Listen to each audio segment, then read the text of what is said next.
Programme पर बानी अवधेश प्रेमी जी और भैया बारे अनिल संजना जी। देखा आपके चाहते दिल की धड़कन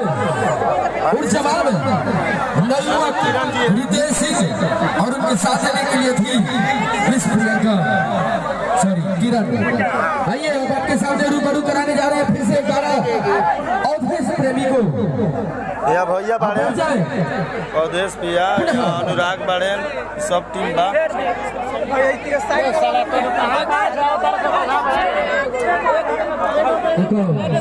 सेल्फी इतना ना ज्यादा बा, बहुत भीड़ ज्यादा बा, बहुत पब्लिक पहुंचल बा, बहुत सारा पब्लिक बा। रउआ सब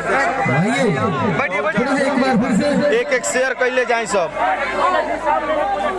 फोन आवत है आप अपने गाड़ी के पास चले जाए, आपके दोस्त इंतजार कर रहे हैं।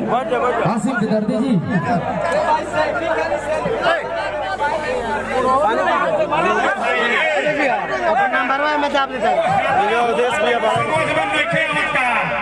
हमारा ले लिया नंबर बा हमारा अवधेश भैया नमस्ते